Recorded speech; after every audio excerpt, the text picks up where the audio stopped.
আসসালামু আলাইকুম বন্ধুরা, এখন আমরা আছি বেলকুচি সোহাগপুর হাটে। তো সোহাগপুর হাটে এই সামনে যে গরুটা দেখতে পাচ্ছেন, এই গরুটা চোখে পড়ার মতো।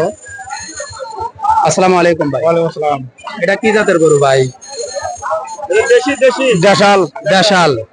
ও, দাম রাখছেন কত? 5 লাখ। 5 লাখ। 5 লাখ। এটা কি আপনার পালের গরু নাকি কেনার গরু? আমার পালের গরু। পালের গরু। পালের গরু। গরু কয়টা আনছিলেন, একটাই নাকি আরো? না, গরু অনেকটা আনছি। অনেকটা আনছেন? বিক্রি হয়েছে সবগুলা? বিক্রি হয়েছে। বিক্রি হয়েছে। এখনো 4টা আছে। এই যে এগুলো, এই পাশে তো 4টা আছে, সবগুলো আপনি? হ্যাঁ, সবগুলো। 4টাই তো অনেক বড় বড় গরু। 12টা গরু আনছিলেন, 4টা বিক্রি হয়ে গেছে। না, 8টা গেছে। 4টা একটা। তাহলে এটার দাম রাখছেন হচ্ছে 5 লক্ষ টাকা, তাই না? ওর নাম রাজা বাবু। ওর নাম হচ্ছে রাজা বাবু।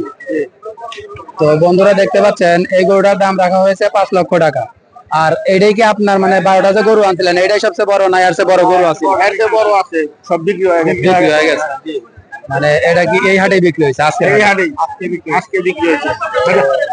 হাট লাগছে কখন থেকে? 10টা। 10টা। সকাল 10টা। তার মানে আমরাই লেট করছি, বড় বড় গরুগুলা মিস করছি। হ্যাঁ, আপনারা মিস করতেন।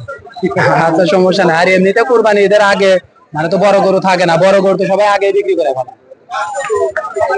তো যাই হোক ভাই, ইনশাল্লাহ ভালো লাগলো। তো এই 4টা গরু এখন বিক্রি হইলে তাইলে স্যার আপনার হাট শেষ হবে। আমি চাই যে সিরিয়াল নাম্বার দিতেন, এগুলো কিসের জন্য? এমনি গরু সিরিয়াল নাম্বার। গরু সিরিয়াল মানে এটা নাম্বার। হচ্ছে সরকারি আগ্রো, মানে এটা হলো একটা কোম্পানি। সরকার একটা ফার্ম। মানে এটা হচ্ছে অনেক বড় একটা ফার্ম, জি জি। বেলকুচির মধ্যে নাম করা। নাম করা। সেটা আমাদের যে বড় ফার্ম আছে শেয়ার দিলাম। না, যেহেতু 80টা গরু এইবারে বিক্রি করতেন, তাহলে তো আপনার ফার্মটাই বড়। সিরাজগঞ্জ জেলার মধ্যে আপনার ফার্মটাই বড়, 84টা। যাই হোক,